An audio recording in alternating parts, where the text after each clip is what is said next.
Welcome to Okay But Listen, a review podcast. And I'm Juliana. And I'm Caitlin. And we're continuing Honey Boy. Yeah, we're back. If you didn't get tired of us crying last week, come back for more, because we're going to cry some more. Yeah. We're going to just jump right into it, I guess. We're just going to go right back to where we left off last time. And, okay, so he said the only person who was really talking to him at the time was Alma, because she had a parent of an addict and she had kind of been through some similar stuff. Mm-hmm. And she's the only one who was talking to him. He had written a 60-page thing of him talking to his dad in that motel room. Oof. And he sent it to her. And she was like, oh, there's something here. Yeah. And he was like, I have sent her so much stuff that she just straight up went, this is bad. That he's like, I knew this was something. But I also think something that kind of gets lost in this when people are like, oh, Shia Labeouf wrote it, it's a biopic. But Alma also helped write it. A lot of it is a joint effort. And I think it's more just about growing up with a dad who is addicted to substances. Yeah. Or just any parent. Because some of the stuff that's in here I think is Alma. Yeah. Some of it feels more like an Alma experience and less Shia's experience, but I don't quite know. Yeah. Because again, people are really oh, it's a biopic, and every time people have to be it's not really though. Mm-hmm. Okay, but one of the other things that happened in the editing room, that opening sequence, the thing where you can't tell if it's movie or if it's not movie. Yeah. That was put in 4 days before they locked the film. Oh, wow. So Alma knew she kind of wanted to add something. She was like, I think there's a little something missing here. Mm-hmm. And some of that stuff is recorded on her iPhone. Oh, she wow. just followed that actor Lucas around. He pretended to be drunk on a set. And he would do it in between takes of what they were actually filming. Okay. And so she just kind of followed him around on the iPhone to add the chaotic nature.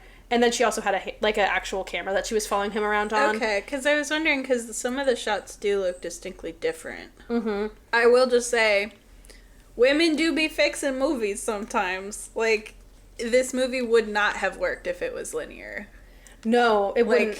Well, and also, at all. Something that I thought was really interesting that came up a lot. So there's a podcast for this movie where all the people the first episode is all of them talking about it, all the main actors, and then the next 3 episodes are them without Noah. Okay. So they can talk a bit more openly about adult themes, I think. Yeah, makes sense. Something that they kept returning to, men learning masculinity from damaged men. Yeah. And that was a really big topic, and Alma thought it was really interesting hearing the men talk about how they learned how to be men. And she's like, I think that's why films like this are really important, where for me, the learned behavior is different because I am a woman, and so I'm seeing your learned behavior as dangerous, mm-hmm. and I get to depict that in my lens versus you don't get that. You think you're being a man, but I'm seeing that you're becoming a danger. One of my notes just says, men and their fathers. Alma met some of the people's dads. So mm-hmm. she met Brian, the guy who's hugging himself, the best mm-hmm. friend in rehab. She met his dad. His dad is paranoid schizophrenic. Okay. And he straight up was like, yeah, I learned a lot of stuff from him, but once he had his diagnosis, I realized it was all a lie, and he threw everything out. But Alma said it was really interesting talking to his dad because he could distinctly remember every woman he had sex with. Oh. And he pulled out a book that had photos of every woman he had ever had sex with, and he could tell you where he met them, what they were like, what their names were. He was really lucid when it came to that. I'm very sorry, but that is such serial killer energy. It's absolutely insane. Literally. Yeah. Clinically not good. Oh. And she was like, it's the only time he was lucid really during our conversation was when he was like, look at all these women I fucked. That's crazy. He's like, yeah, my dad's bad. Yeah. That felt really, really weird. And he's like, he said growing up with a dad that, was like that, he's like, I knew that my dad could get women, but he could never get them to stay. Mm. And so he didn't really learn how to be around women. And he was also sexually assaulted at a really young age. And mm-hmm. so he thought the way that you had sex was silently. He thought you just kind of picked a person and you just did it. Oof. And, like, you didn't talk, there was no comforting, there was nothing. Oof. Because that's what his first experience was like, which is bad. And he said it wasn't until he was, like, late 20s, early 30s that he's like, oh, you're supposed to comfort people? Like, he didn't know. And, like, he talks about how he was afraid of loving people. Mm-hmm. He was straight up afraid of, like, getting close to people because he's like, I know the narratives I learned from my parents are wrong. Yeah. I don't know what about them's wrong. Yeah. And I know I'm going to hurt you, but I don't know how I'm going to hurt you. And so he just won't be in a relationship. Generational trauma is so fascinating in, like, the most fucked up of ways because, like, early childhood and just regular childhood development is so fascinating because, like, you literally, children are sponges. They are mirrors. They will do whatever they see.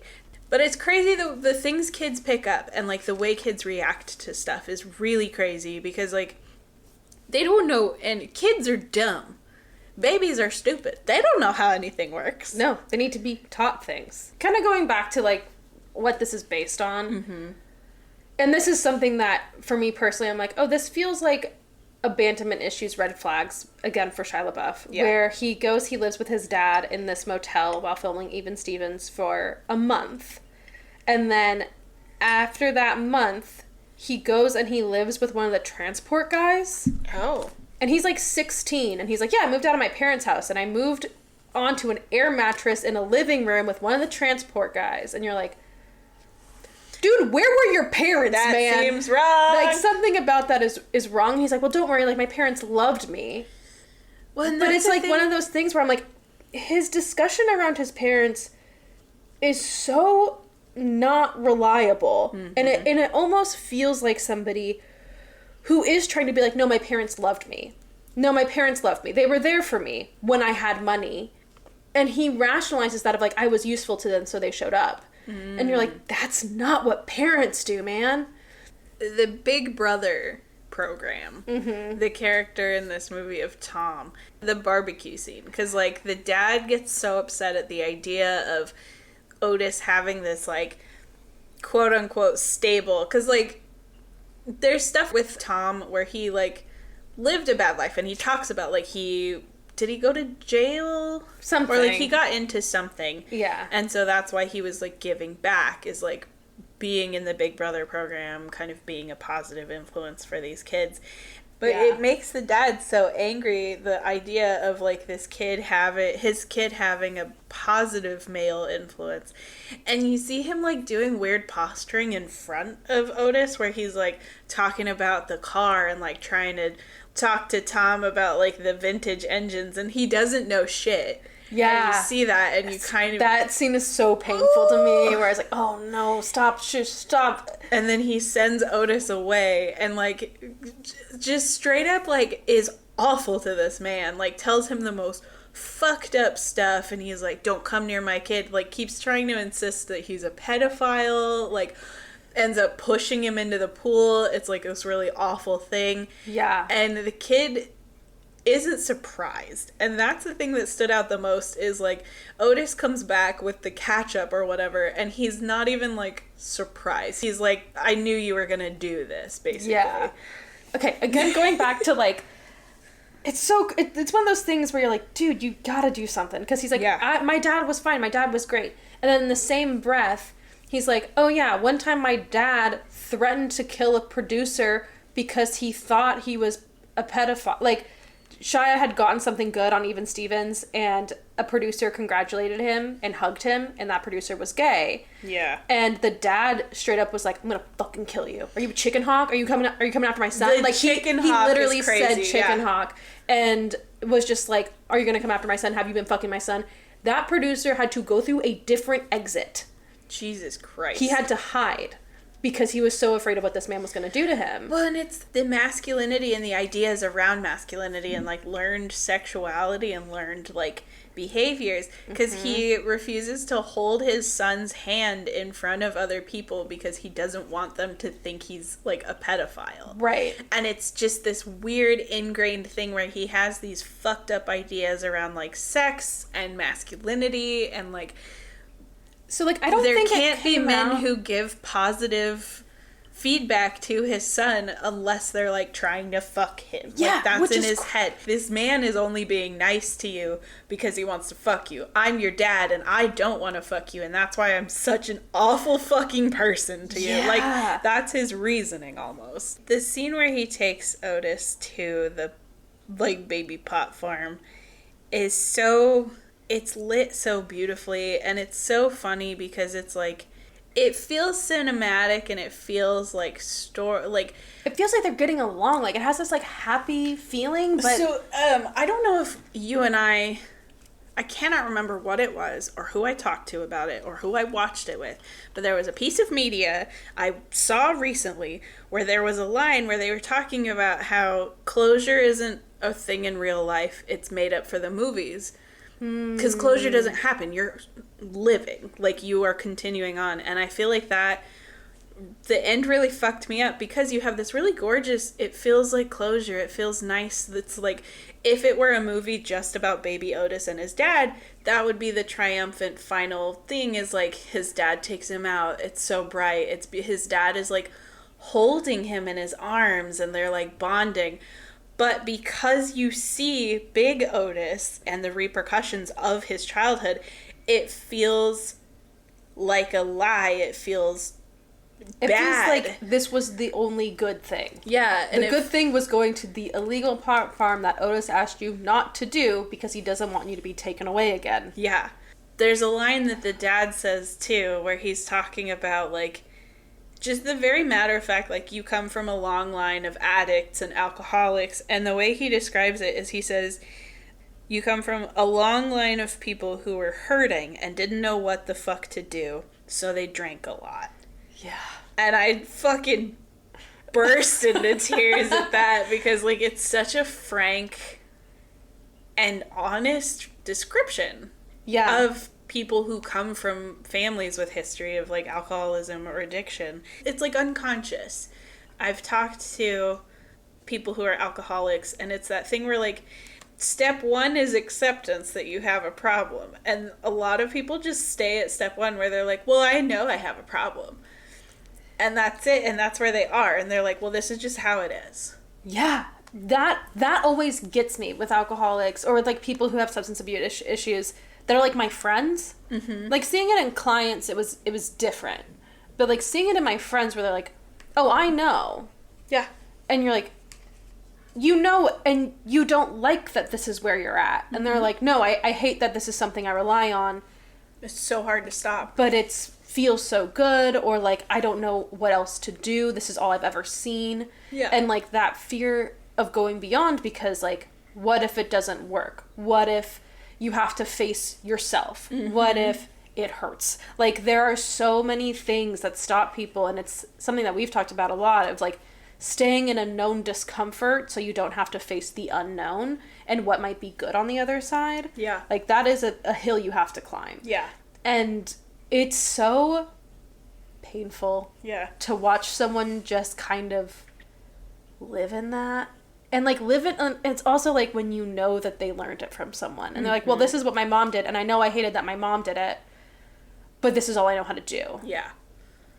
And they're like, at least I'm not smoking crack. And you're like, I mean, okay. Sure. Ugh. So, the final dream. Mm-hmm. I have to talk about the final dream sequence. Okay. Where he follows the chicken to the motel. Mm-hmm.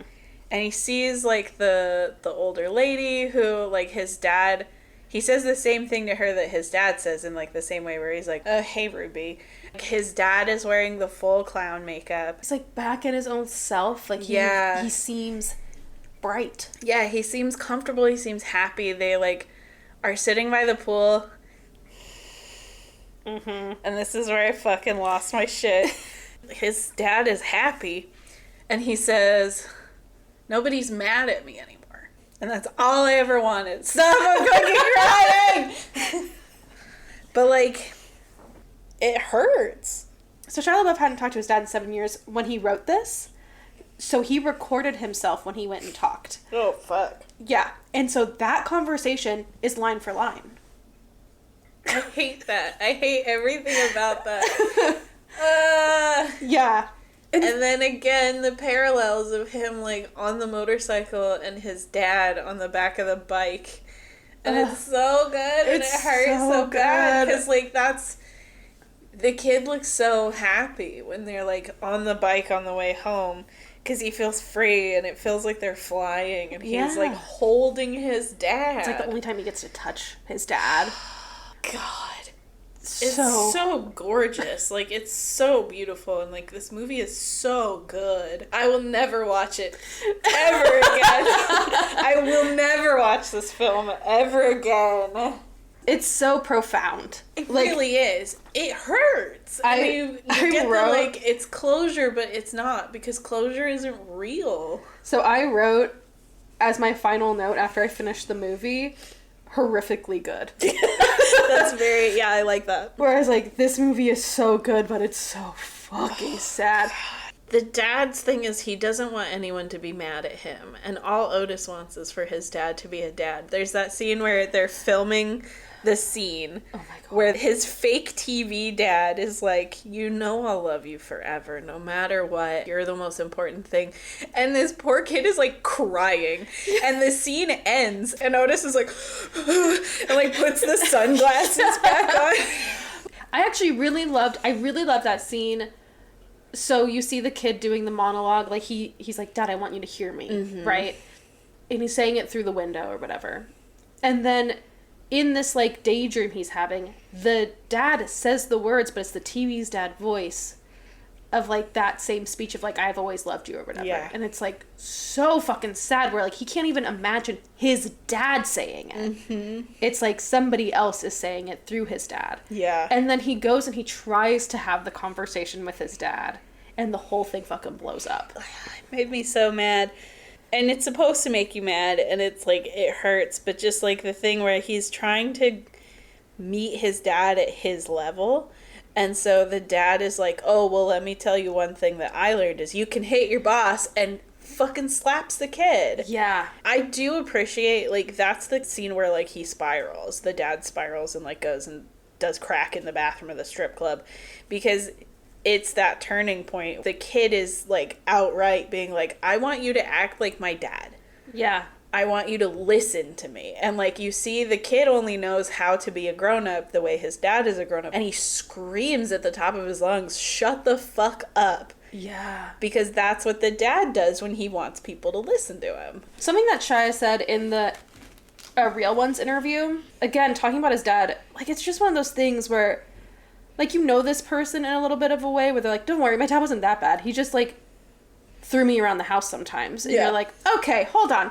So, like, one of the things he talked about was, like, my dad thought being a dad meant you controlled people. He's like, so my dad would try to control me. But that's what his dad did to him. His dad controlled him. And so he knows to be a dad is to control. Yeah. And I think you see that in the script, too, of, like, when he opts into dad mode, he's controlling him. Well, or it's, like, in front of other people. Something that Shia Labeouf did to prepare for this role. Mm-hmm. Let's jump into that. So Shia talks about, like, why he drinks. Mm-hmm. He talked about how his inner monologue goes so fast and is so loud that he drinks to slow it down. Oh, interesting. Whoever was interviewing him was like, well, why do you think your dad drinks? And he's like, well, that's not my beast. I don't know. When he went to play his dad... he's like, my dad is slow. My dad is slower. He's like, I know I'm fast because my mind is fast, and so I'm just always going fast. Shia Labeouf doesn't know how to chill. I don't think he has chill mode. I think he's just drama always. So what he did, he smoked a lot more to try and get that phlegmy sound, which is also bad. He put nose plugs in so he would breathe through his mouth more to get more of that phlegmy sound. He said he tried to, like, add a bit more weight on, but he was doing everything he could to try and get himself to slow down. Okay, so in the Real Ones discussion, the full context of what he says about Honey Boy is that, like, he's on Real Ones to talk about the FAK Twigs situation. FKA. So he's, like, showing up to say his truth. Is Real Ones kind of like a right-wing, like... I don't know. I don't know who the host is, but it's, like, mostly white men who go on this show who have been hashtag canceled. So he's there to talk about the sexual assault allegations and what he wants to say about it. or 2 years ago now. He had a daughter. So his daughter's now 2 this year. So he like talks about that, and so he's talking about parents. He's talking about how he's in real recovery now, because he's found God, and you shouldn't dwell in the past, you should move forward. He talks about how he's helped his dad move back to the States because there have been changes to Megan's Law where you can get off the register after like 30 years or something. So where now was his dad living? Well, he says, and I think this is him being racist. Oh, God. He says his dad was living on a crack farm in Costa Rica. Love that. Which just sounds wrong because his dad just said he was living in Costa Rica. Well, you see that in the scene with the big brother where he just, like, makes these full assumptions where he's like, yeah, you're Mexican, so you grew up in poverty and, like, family full of criminals and stuff. And the guy's like, that's not what I said at all. Yeah. He was shocked when he picked his dad up from the airport because he looked really bad. He was in a wheelchair. He looked bad. Yeah. So they go to the hospital and they're like, oh, you have 10% lung capacity. If you smoke or are near incense, you very well may die.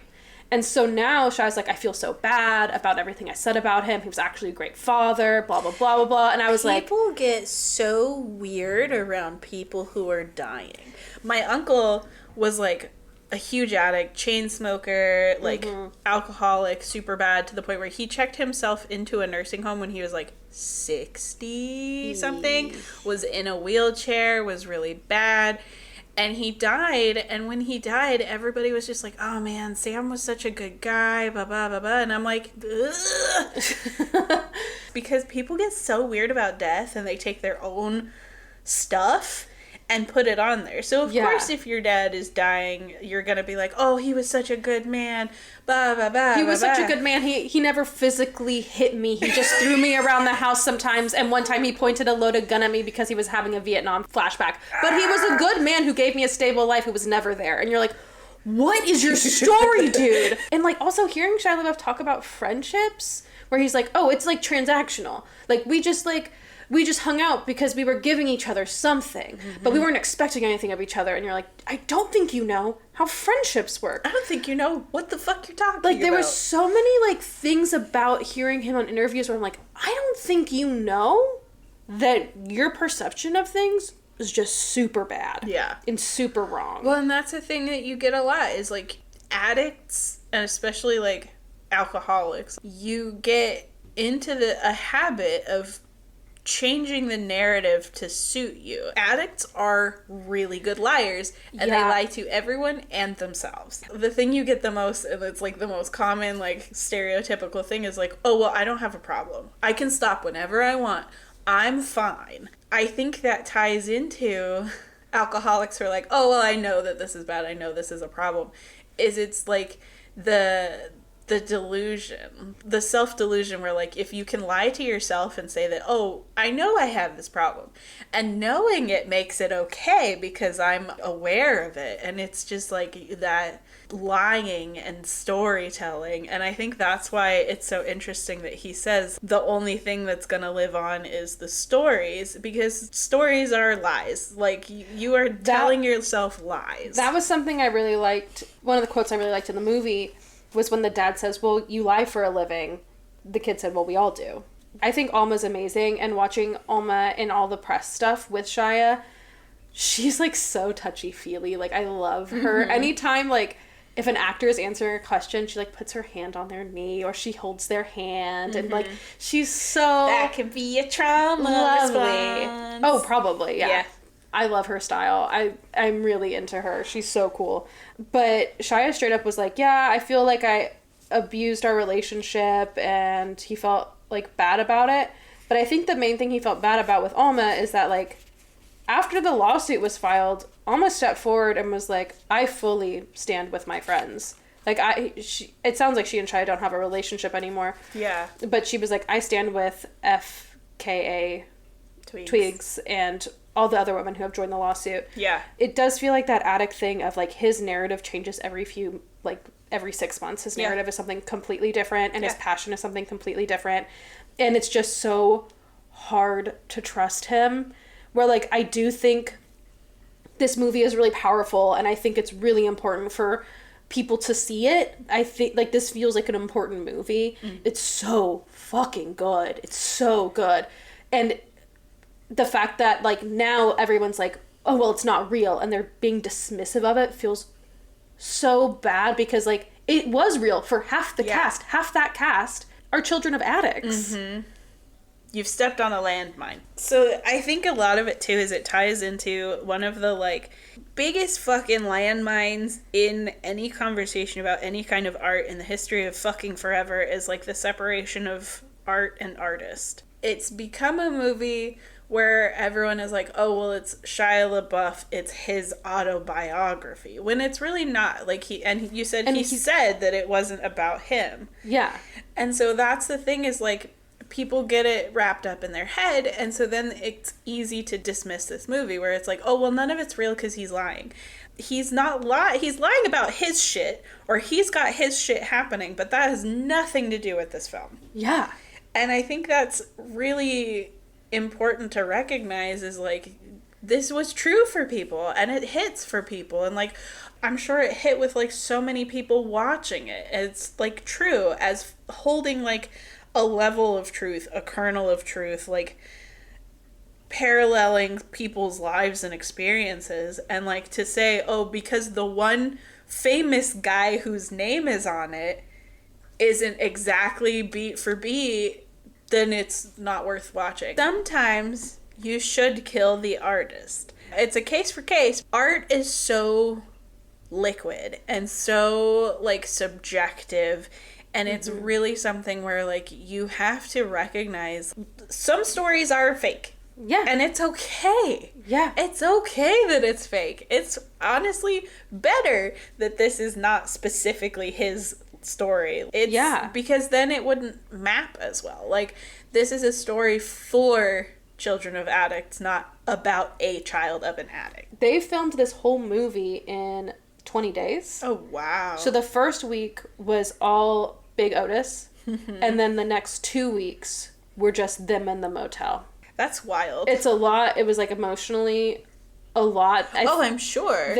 Alma, with her other work, normally has had, like, a therapist on set for her other documentaries, and so she had a therapist on set. That's amazing. Which is, like, so good, and she would pause and, like, hug people after takes. Oh, God. See? And that's the thing, is it's like, this is a hill I will fucking die on. There's a series on Shudder that's, like, cursed films. And my takeaway from the whole thing was, like, we need better unions and regulations. You get such better performances out of people who feel comfortable. And it's so important to, like, have people on set to, like, take care of things. Like, this is why you need intimacy coaches with, like, sex scenes, and this is why you should have counselors and therapists on set, because especially for, like, shit that's this dark. Shit, like, this is so dark. It's just art. And so in that Cursed Films, they had an interview with, I think it's Troma. It's, like, one of those really trashy production companies that makes the worst fucking movies. They're interviewing the owner of the company, who's, like, one of the main producers and directors. He's wearing a tutu the whole time, which is hilarious. But they put up these posters all over the set that's like, we're making art. It's not worth anyone's health, anyone's life, anyone's property. We're doing this to make art because we love art. It's not worth hurting anyone. It's not worth people, like, getting fucked up in any way. That's my hill that I will die on, is, like, I am an artist. I believe in art, but it's not worth it if it hurts. And so the painting with pain is something that's so poetic, and, like, the tortured artist, the tortured poet is this, like, motif that you get a lot, and I think it's stupid. And that's my hot take, is I don't think art should hurt. I think it should hurt in a good way. The way, like, when you get a headache after crying, like, I think that's an important hurt to have. But in the end, self-care is so important. So Noah, the kid. Yeah. He's so good. He's so good. Because, again, like, the acting is, these are really intense scenes and stuff. Yeah.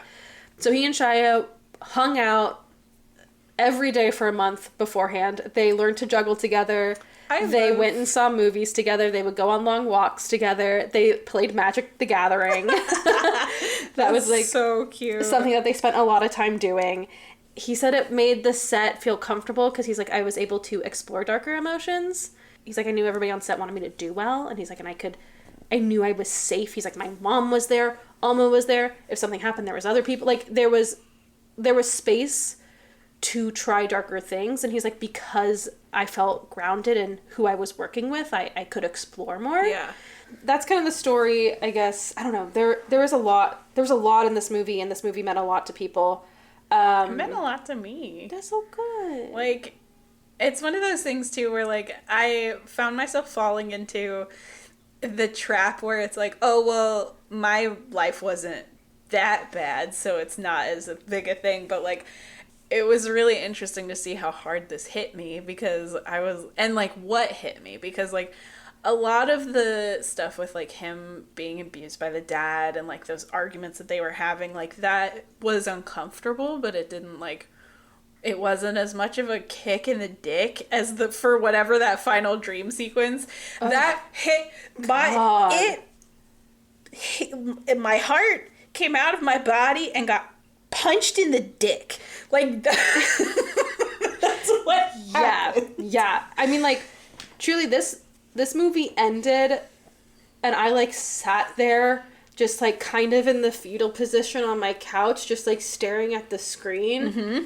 And I just, like, couldn't move until the thing ended, mm-hmm. and then I immediately was like, I gotta find out fucking everything about this movie. Yeah. If I see something in theaters, I'll sit and I'll stay and I'll, like, watch all of the credits, but, like, because of streaming and the way it is, like, I don't watch credits for movies anymore. But, like, I watched all the credits for this movie, except I didn't, like, watch them because I was fucking sobbing. Yeah, it's like, I needed that cool down time. I literally cried, and then, like, it ended, and I cried for another, like, 20 minutes, and I cried so hard I got a migraine. And I had to lay down for 2 hours and I couldn't just sleep because we had D&D later, and I was like, now I have to go play pretend. Yeah. Which was good. It was a good, like, bring back, but I don't, yeah. like, I was definitely distracted during that session a little bit. Because this movie really hit hard. Like I said, like, I had to call my mom and talk about it. Like, I just was like, I have to discuss this. I have to discuss what I've been, like, reading and seeing, and the whole thing is absolutely, absolutely mental. It's such a well-done movie. It really is. It's so well done. I'm just absolutely blown away by it. Yeah, I'm so glad that you made me watch it, because I don't think I would have gone out of my way to watch it on my own. It was a movie that had been on my list since 2019. Yeah, I remember when it came out. Yeah. Because when did it come out? It came out in 2019, in November of 2019. Yeah.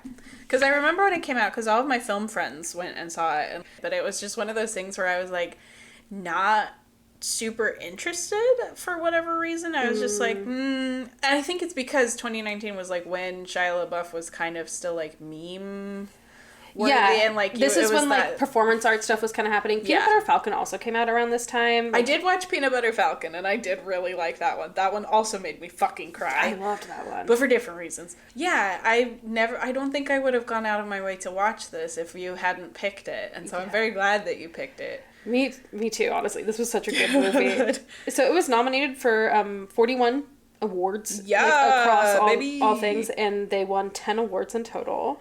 So that is fantastic. I'm not going to read all of them. Yeah. They're, like, all different, like, competitions and screenings and whatever. Do you have questions?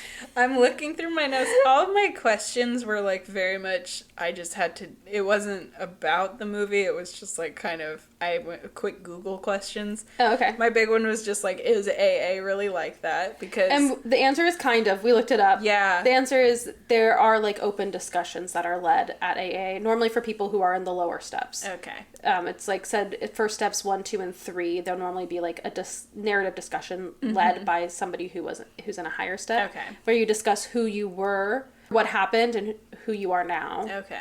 But yeah, my other questions were just, like, Googling things, because, like, I wasn't really sure what Big Brother program was. Oh, really? I had never heard the term SUDS, which is substance abuse disorder or substance using. Yeah. Yeah, I'd never heard that before. So I had to, because I was like, I had it in my head with, like, the DTs, and so I was like, is that a different version of, like, detoxing that I don't know about? But no, I didn't know what a chicken hawk was, and then from context I figured it out, and then something that stuck out, and I think it just mostly came from the dad's background as, like, doing rodeos and clowning, was, like, horse trade.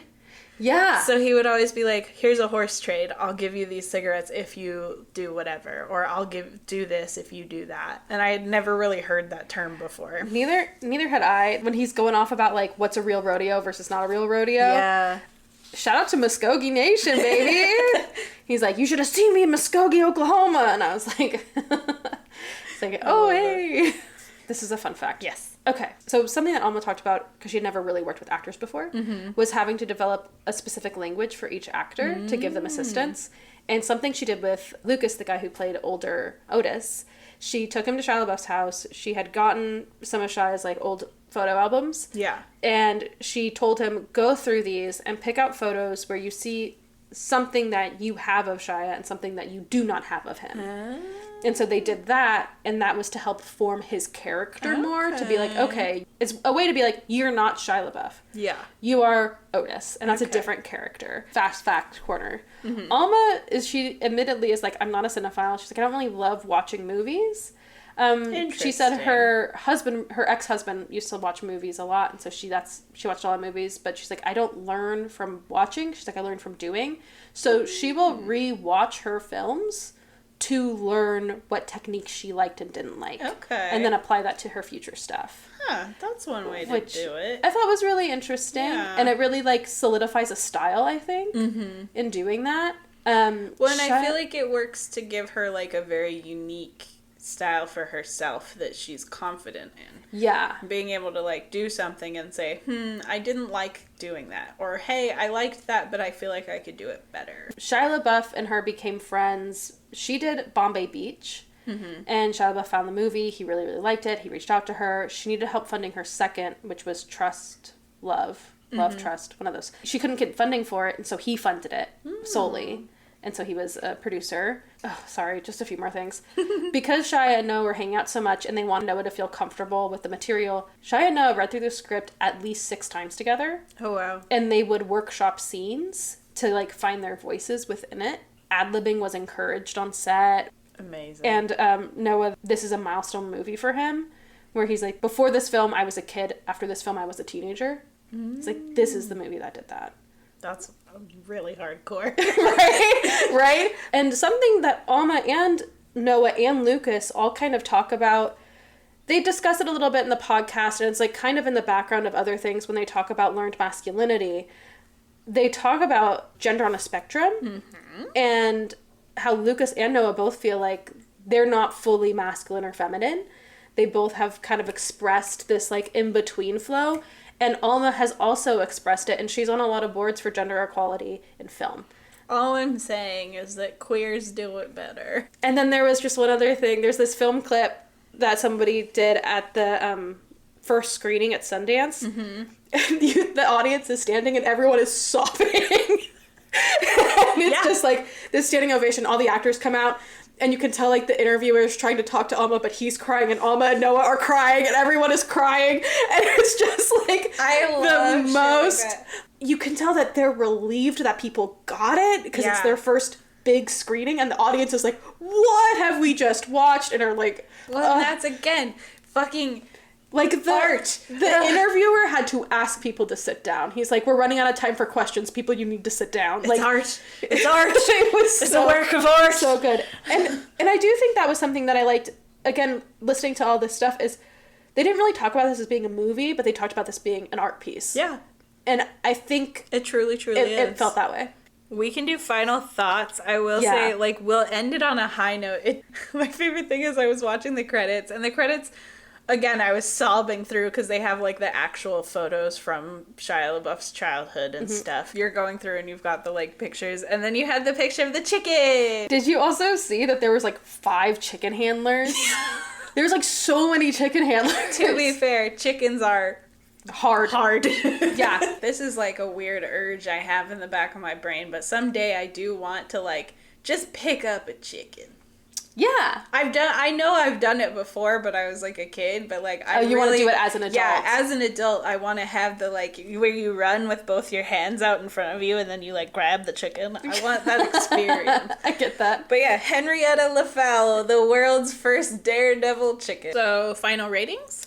I have to give this movie like a 5. Like, it fully took my brain. Yeah. Yeah. I give it like a 4.5 of 5. Yeah, I agree. It is just such a good movie. It's technically fantastic. Yes. It's narratively impactful and fucking amazing. Like, it's such a good movie. I have a hard time like finding faults with it, other than like it's really dark. Yeah. I think they did a really good job of handling really, really difficult material. I think they did a really fantastic depiction of children of addicts. Mm-hmm. And something also, just putting it out there, Alma talked about how she didn't know that there was this world of children of addicts. There are resources out there for children of addicts. There are help groups. There are things. It is considered a condition in some ways. Like, you can get assistance and you can find people. Because Alma just was like, oh, I think I have to live life like this now. But then she said she moved to LA and she found groups of people that were also children of addicts. And she was just like, the relief of finding other people that had lived through something similar. Yeah. Is profound. Well, and that's what's so important about this movie is like we've talked about like how art can impact people and like being able to watch a movie and go, okay, I'm not the only person in the world who's ever experienced this. Like, I am not alone. Yeah. And that's such an important feeling. Yeah. It's absolutely critical. Yeah. Which is why I'm going to stick with my 5-star rating. You know what? You've convinced me. Hell yeah. 5 stars. 5 out of 5. Thank you for journeying with us. Yeah. And if you like, we will put like resources for assistance if you need it. If you're a child of an addict or if you are dealing with addiction, we'll put resources in our like link tree and in the episode links. Next week we are shifting gears so fucking hard. So dramatically. We are dramatically shifting, taking a hard fucking left. We're going to be watching Ice Pirates. I do love what this movie is bookended by, because we watched Hamlet 2, and then Ice Pirates. We gotta bring you up, we gotta bring you down, we gotta bring you back up. I will say, this is what I've noticed about our picks. You pick things that you've watched 1 million times, and I pick things that have been on my watch list. We pick different stuff. Yeah. I don't know, just saying. Just throwing it out there. Thanks, I'll take it to my therapist. Oh, come on! You know you rewatch stuff because you have anxiety. Come on! You don't have to unpack that. So anyway, follow us on Instagram. Yeah. OK_butlisten. Mm-hmm. Please rate and review the podcast, whatever platform you listen to us on. Drop a comment on our posts on like where you're listening, because we're really interested in finding out like what platforms what platforms people are listening to. And we'll be back next week. Go watch Ice Pirates. Yeah, and if you don't, I'm not your dad. But you know what? That's probably a good thing. Yeah. If this movie taught me anything, probably a good thing. Ouch. Ouch. No, just saying that father-son relationships are very tricky. Okay, well, I'm not your dad. But go watch Ice Pirates, and thank you for being on this fucking journey with us. This roller coaster of emotion. So, bye.